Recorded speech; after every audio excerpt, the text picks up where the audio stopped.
When Japan and China went to war in 1937, an untold number of lives were lost. Men, women, and children were blotted off the map, some vanishing without a trace. But among the names that were mourned was someone who had already been dead for hundreds of thousands of years. His name was the Peking Man, and he lived close to 780,000 years ago. Or rather, they lived. You see, the Peking Man is the name of a collection of human bones discovered 30 miles southwest of Beijing. These bones, found by paleontologists in 1921, mark the first ancient human remains ever discovered on mainland Asia, and provided all new information about our early human ancestors. In other words, these bones were a big deal. So when the Japanese invaded over a decade later, the Chinese knew the Peking Man fossils had to be protected at all costs. In 1941, in an attempt to hide the coveted remains from their invaders, China tried to smuggle them to the United States. Tried being the operative word here. The ship transporting the bones was attacked, and in the chaos of battle, the crates containing the fossils disappeared. For 80 years now, countless attempts have been made to find them. Everyone from the CIA to psychics with divining rods have been brought in to hunt for the priceless artifacts. But to this day, not a single one of the missing bones has ever been found.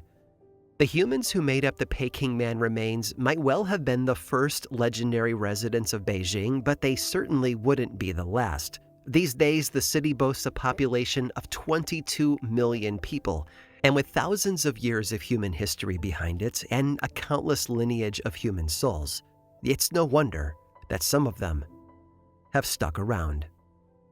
I'm Aaron Mahnke, and this is Lore.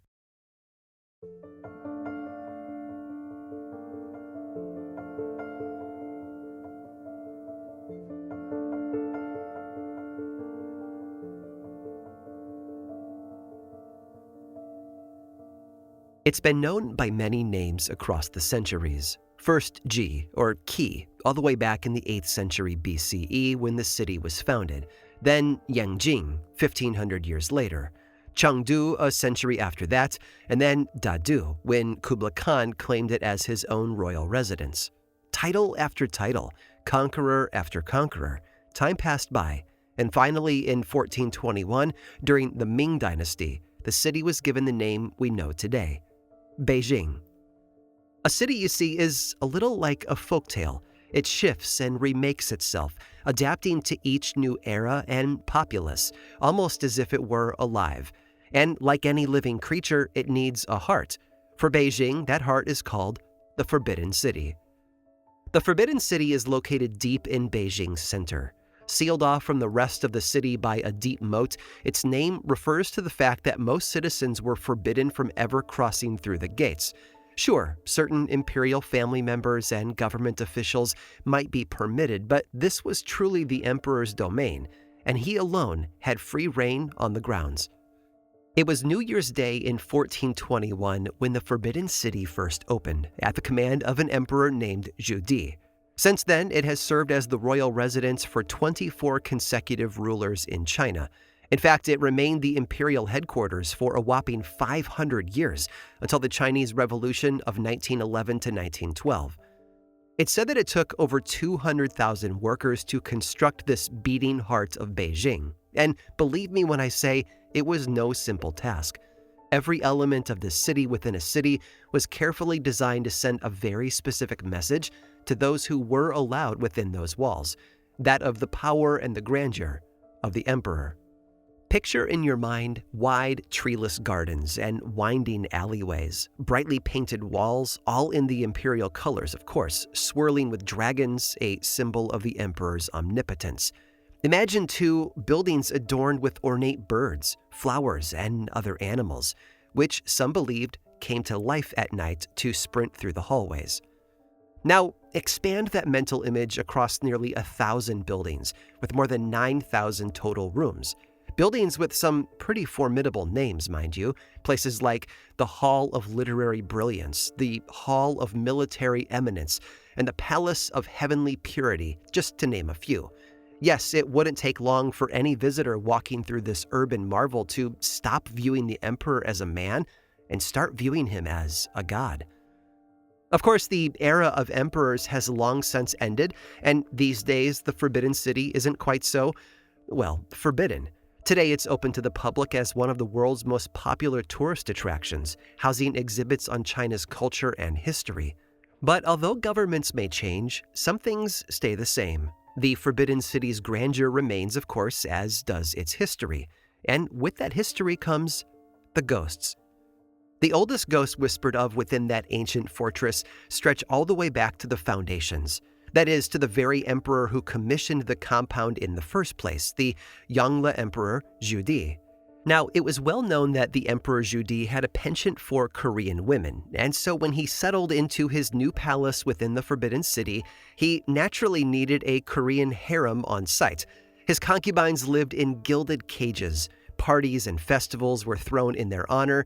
They were provided bathhouses of steaming water, and a team of eunuchs catered to their every whim. And yet, the women were still prisoners, unable to leave the palace walls, with every move they made closely watched. And legend has it, just after the Forbidden City's opening ceremony, one of Emperor Zhu Di's favorite concubines was caught in the arms of a eunuch, and then she took her own life. Worried that a scandal would weaken his power in the eyes of foreign dignitaries, Zhu Di resolved to keep the whole thing hush-hush by murdering absolutely everyone who might possibly know about the affair. Definitely a chill guy. So the emperor rounded up his concubines, their eunuch guards, and the servants who tended to them, and massacred all of them. It's said that up to 2,800 people were killed in the process. Thankfully, this dark deed might be more fiction than fact. You see, there are no official records detailing the event, only a dubiously sourced diary entry from a supposed surviving concubine. Honestly, we may never know the truth of Zhu Di's massacre, but that hasn't stopped the hauntings. The signs begin at nightfall. First, women's wails echo through the rooms where the concubines once lived. Once, during an exhibition of imperial concubine jewelry, startled museum-goers heard a voice crying out, "It's mine, it's mine." And in 1992, visitors even claimed to have captured a harem of white-clad ghosts on camera. Disembodied flute music has been heard wafting through the Forbidden City deep into the night. Some visitors have even seen shadowy figures or felt cold hands drag against their skin. Emperor Zhu Di himself is said to haunt the grounds as well, his spectral footsteps reverberating through the halls and his shadowy form flickering upon his former throne. But it isn't only Zhu Di and his concubines that haunt the Forbidden City. After all, the compound has over 500 years of imperial drama under its belt. It's bound to have collected a few phantoms along the way. There's the young girl who haunts the imperial garden, for example, and the woman in a maid's uniform who carries a lantern through the exhibition hall. And then there's another murdered concubine, an unfortunate theme, I know. Her name was Jen, and she was a favorite of the Chinese emperor who ruled from the 1870s until 1908. But favoritism can be a dangerous thing. And when the emperor's bride, Cixi, essentially yanked control of the government from her husband in 1898, she didn't look too kindly on that husband's favorite mistress. Empress Cixi locked Jen in a small room, isolating her from the world and feeding her on mere scraps through a small crevice in the door. In 1900, during the Boxer Rebellion, Cixi took the emperor and fled the city. But rather than let Jen go, she ordered the girl to be thrown down a well and drowned.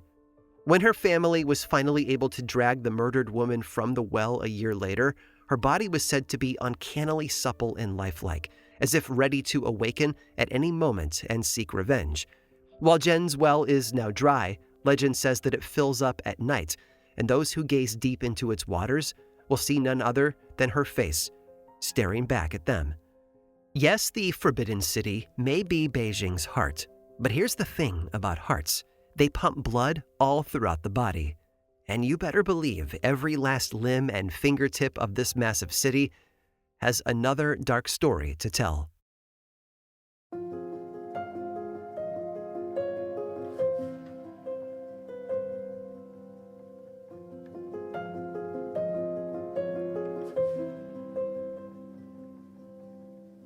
The year was 1937, and everyone in Beijing had heard the rumors about the watchtower. It was, they said, very haunted.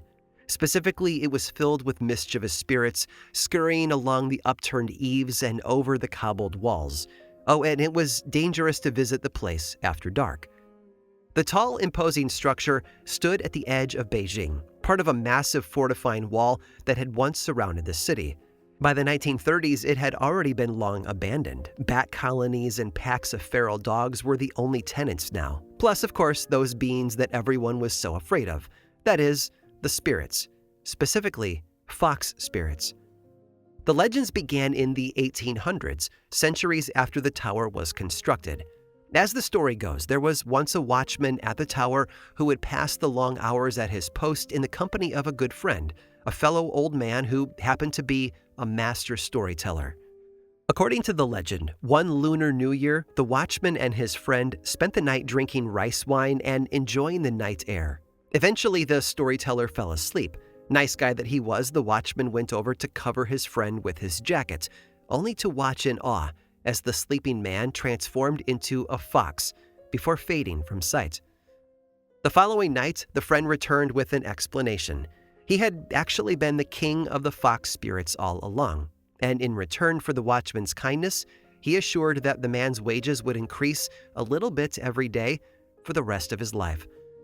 Now, this is just one of the many tales about fox spirits inhabiting the old tower. Foxes are an integral part of Chinese folklore, particularly magical foxes. They can shapeshift and act as either guardians or tricksters. Some behave like Robin Hood, stealing from the rich and giving to the poor. Others, in the Taoist tradition, serve as mediators between the mortal and the spirit realms. They might help you, they might hurt you. They might show up disguised as an old man and get drunk with you on New Year's Eve. In other words, fox spirits are a lot like a box of chocolates. You never know what you're going to get. All of which is to say, Fox Tower was infamous for its vulpine visitations. And so when a young woman's mutilated body was discovered at the foot of that very tower on January 8th of 1937, some believe the fox spirits were to blame. Her name was Pamela Warner, and she was the 19-year-old adopted daughter of E.T.C. Warner, a British scholar and retired diplomat living in Beijing. According to witnesses, the girl had gone out ice skating with a friend the night before and never returned home. Now, I will spare you the genuinely horrific physical details, but the murder was incredibly grisly, and immediately the case became a media sensation. The case and the fox spirits associated with it. That's right, the very same year that the electric guitar was invented, ancient fox spirits were on the front news page in one of the most advanced cities in the world. Calls poured in, some insisting that Pamela had been killed by the fox spirits. Others falsely confessed to her murder, including one person who claimed they had killed Pamela because she was a fox spirit. But the police recognized her location as the clue that it was. You see, they knew immediately that whoever had murdered her must have been a foreigner. After all, locals knew better than to approach Fox Tower in the dead of night. Why? Well, that, you see, was when the fox spirits awoke. Locals' belief in the tower's haunted reputation was just that strong. Sadly, despite that initial clue, Pamela's murder was never solved. The search for her killer was soon overshadowed by the invasion of Japanese forces and the start of World War II. In fact, during the war, Pamela's father was sent to an internment camp for foreigners alongside one of the men that he suspected was responsible for his daughter's death. Warner had never given up the fight for justice, and though the law never listened to him, he believed the blame lay with a prominent American dentist and his cronies. According to Warner, as well as historian Paul French, who wrote a book about the case, this dentist had lured Pamela to a brothel and attempted to assault her, at which point she fought back and paid with her life. Now, I know what you're thinking. If Pamela had been murdered at a brothel, how did her body end up at the tower? Well, some believe her killers placed her there specifically because of the spirit legends, in an attempt to use the public superstition to their advantage. After all, why not use the power of folklore to shoulder the blame off onto a magical, shape-shifting animal? That would certainly be one way to outfox the law.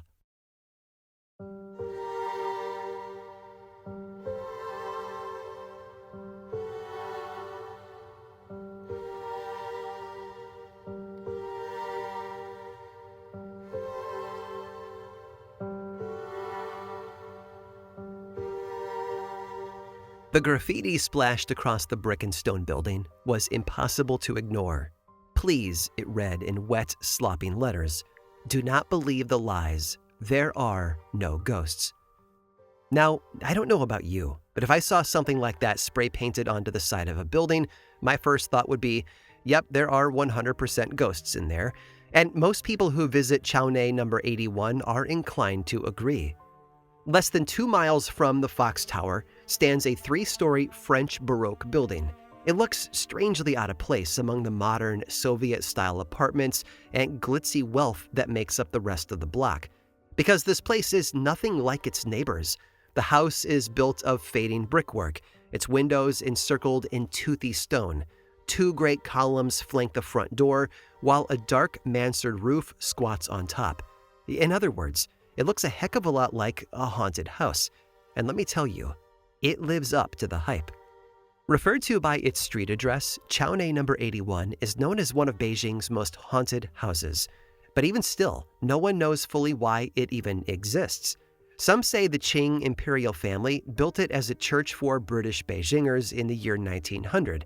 Others say that it was built in 1910 as a language school for foreign missionaries, or in 1922 to be a private residence.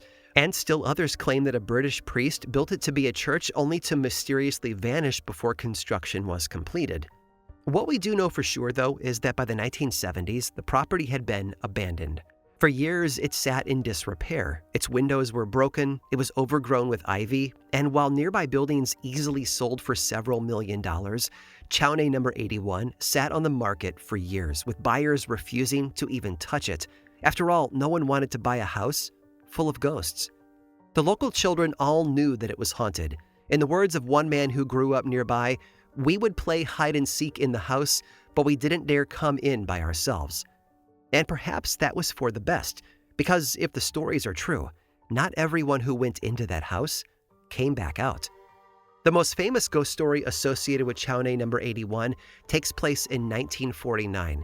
According to the legend, a high-ranking member of the Nationalist Party had moved into the old brick house, but soon the communists took control and the man fled Beijing for Taiwan.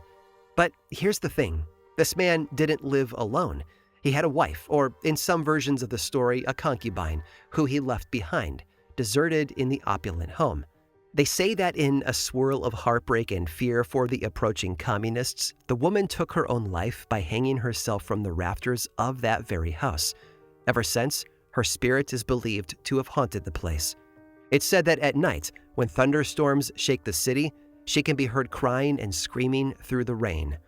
And then there are the vanishings. There was, of course, the rumor about that missing priest, but he wasn't the only person said to have gone missing there, never to be seen again. In one story, the house had been occupied by a French railway company manager. After his death in 1930, his wife remained there alone until 30 years later when she disappeared under mysterious circumstances. And in another legend from the late 1990s or early 2000s, a construction crew was working at the house next door. Well, next door is a bit of an overstatement. The only thing separating the two was a shoddy basement wall. One night, the construction workers were bored and perhaps a little tipsy, and they decided that, heck, why not punch a hole in the wall and go explore that allegedly haunted mansion they had heard so much about. So together, the men tore a gap, and then they crawled through. But none of them, they say, were ever seen again.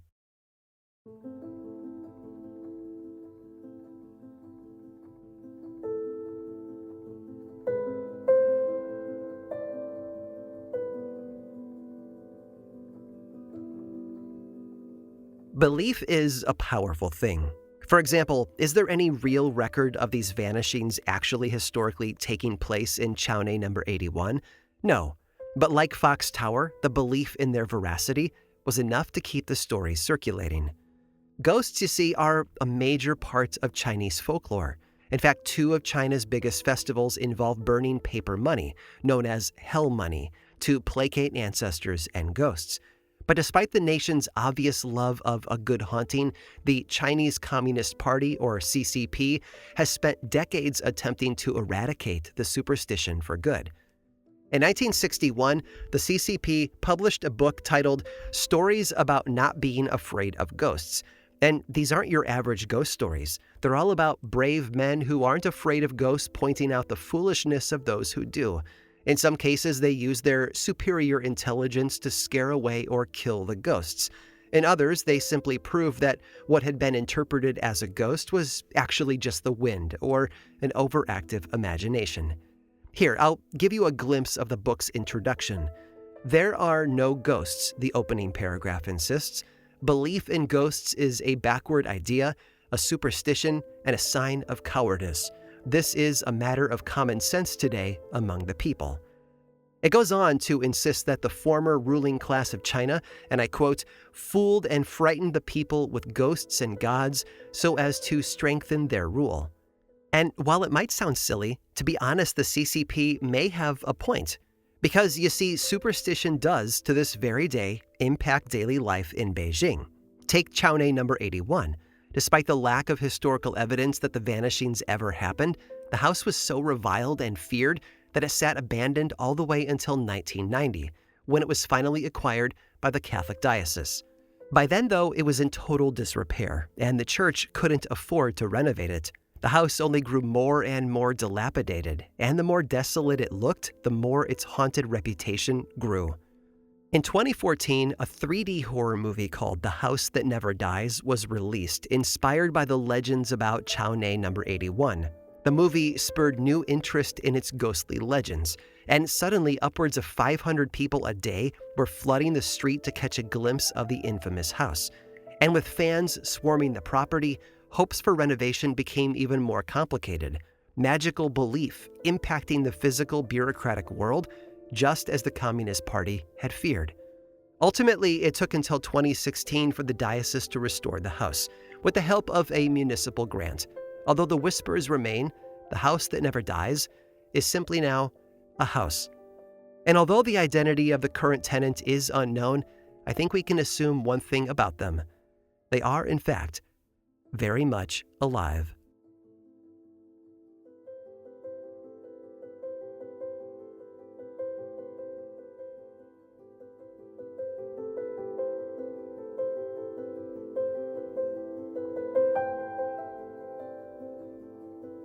I hope you've enjoyed this tour through one of the most haunted cities in the East. I think it demonstrates a powerful, encouraging truth that despite the oceans and centuries that separate people, our stories keep us remarkably linked. And there's more to the tale. I have one final Beijing legend to share with you, although it's one that might feel eerily close to home. Stick around through this brief sponsor break to hear all about it.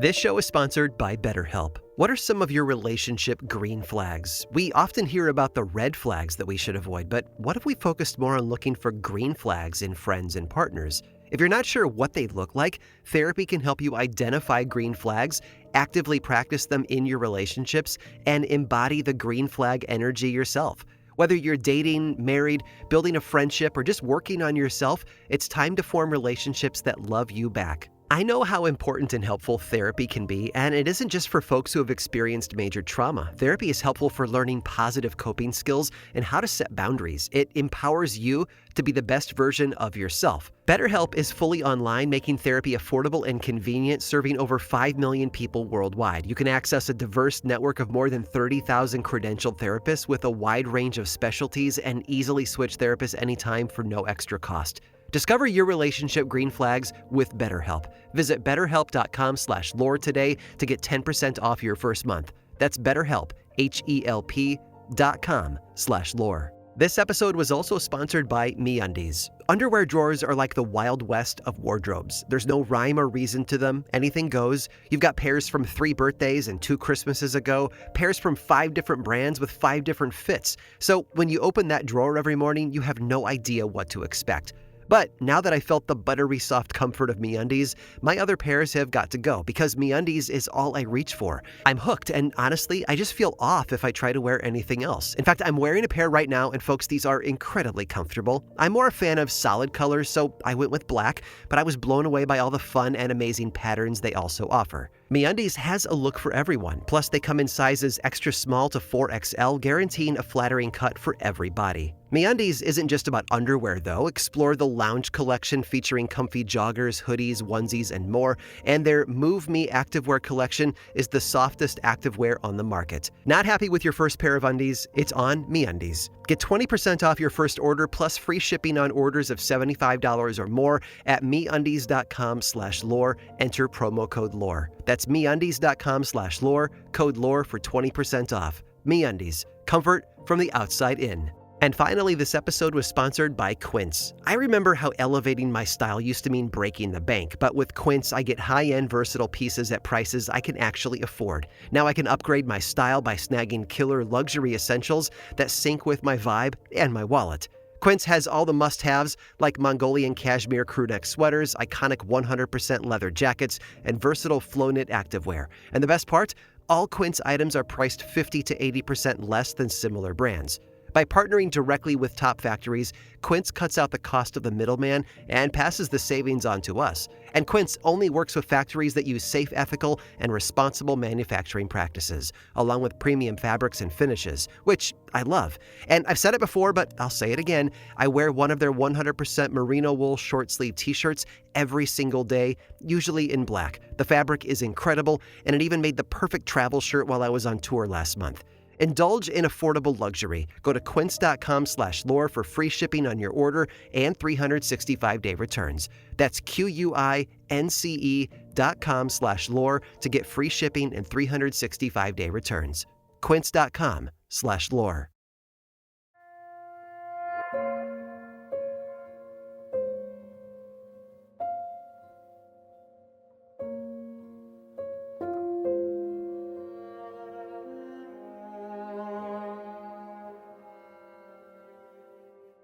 It's one of the world's most famous urban legends. A driver picks up a young woman in need of a ride, only for her to disappear into thin air when they reach her intended destination. Maybe she borrows the driver's coat, which he later finds draped over a tombstone bearing the woman's name. Maybe he returns to the once glowing home where he had dropped her off the night before, only to find an abandoned building or a fog-laden cemetery. And often the story ends with that scene that we all know where the old woman tells the driver, "Jane Doe, you say? Why, she's been dead for 100 years. Now look, this kind of tale is so ubiquitous that the inventor of the term urban legend himself, folklorist Jan Harold Brunvand, even wrote a seminal book about it called The Vanishing Hitchhiker. In his own words, the Vanishing Hitchhiker always retains the same basic plot and powerful core of wonder, about the strangers we see along the highways, and about the fate of those who die young and tragically. It's basically synonymous with American highway legends at this point, which makes it all the more surprising that a version of this exists in Beijing. And here's the thing, Beijing's Vanishing Hitchhiker is no anonymous phantom woman. Oh no, it's the infamous historical figure known as China's Helen of Troy. Her real name was Chen Yuan, and life hadn't been easy on her. When she was still young, her uncle sold her to an opera troupe in order to make ends meet, and although she gained great fame and renown on the stage, she was essentially little more than property. Eventually, a 17th century general named Wu Sengwei purchased Chen to be his concubine, and so she left her life in the theater. And as the story goes, the two quickly fell in love. Now, this particular general basically had one job, to guard the Great Wall against the Manchu army. But when a different rebel army kidnapped Chen in 1644, this guy threw his national duty right out the window. He immediately brokered a deal with the Manchu prince, agreeing to let him take power if the Manchus helped him rescue his one true love. Which is exactly what happened. The Manchu army defeated the rebels and seized control of China, marking the start of the Qing dynasty. Today, General Wu Sengwei is remembered as little more than an opportunistic traitor. And okay, to be fair, he did later on try to rebel against the Manchus in an effort to make up for the snafu, but the rebellion was a failure. The Qing dynasty was here, and here to stay. As for our Chinese Helen of Troy, well, this is where she begins to slip from history into mystery. It's believed that after literally selling out all of China for her, the general grew bored of Chen Yuan, Loyalty really wasn't this guy's strong suit, and so Chen fled. Some believe that she became a nun or started a new life in a small village. Others say that she didn't escape at all, but starved herself to death or drowned herself in a lotus pond. And others believe that she hung herself right there in the home that she shared with her once beloved general. The Qing dynasty reigned for 267 years, all the way up until the year 1911. And it's then, just after the fall of the very dynasty she helped usher in, that our leading lady starts thumbing for a lift. According to the legend, in the 1910s, a rickshaw driver was out on the job one day when he picked up a young woman. She climbed in and requested a ride to Beijing's Songpo Library. The journey there was ordinary enough, wending through alleyways and bouncing through the crowded city streets. But when they arrived, the woman got out of the rickshaw, paid her fare, and then vanished right before the shocked driver's eyes. The only thing that remained of her was a single peacock feather floating in the air. A feather, mind you, identical to the ones the former Qing officials would have worn in their hats. Understandably, the driver balked in confusion, which only increased when he looked down at the fare the woman had placed in his hand. While a moment before it had been shiny and new, the coin he held was now old and made of tarnished copper. And most perplexing of all, rather than the markings of modern currency, it bore the name of a 17th century Qing emperor. Oh, and by the way, the Songpo Library, it hadn't always been a home for books. Centuries earlier, it had been the residence to something, or rather someone, else.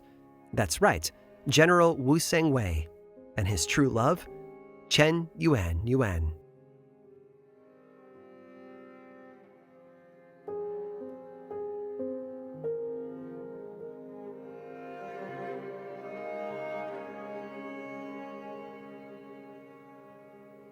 This episode of Lore was produced by me, Aaron Mahnke, and was written by Jenna Rose Nethercott with research by Cassandra De Alba and music by Chad Lawson. The ads you hear in our episodes certainly keep the lights on here at Lore HQ, but we know they can sometimes be a distraction. Thankfully, there's another option available. We publish an ad-free version of Lore on 2 platforms, Apple Podcasts and Patreon. It's a paid subscription that is 100% ad-free. Plus, our subscribers get bonus weekly mini episodes called Lore Bites. Honestly, it's a bargain for all of that ad-free storytelling and a great way to support this show and the team behind it. Lore, of course, is much more than just a podcast. There's the book series available in bookstores and online, and 2 seasons of the TV show on Amazon Prime. Information about all of that and more is available over at lorepodcast.com. And you can also follow this show on YouTube, Threads, Facebook, and Instagram. Just search for Lore Podcast, all one word, and then click on that follow button. And when you do, say hi. I like it when people say hi. And as always, thanks for listening.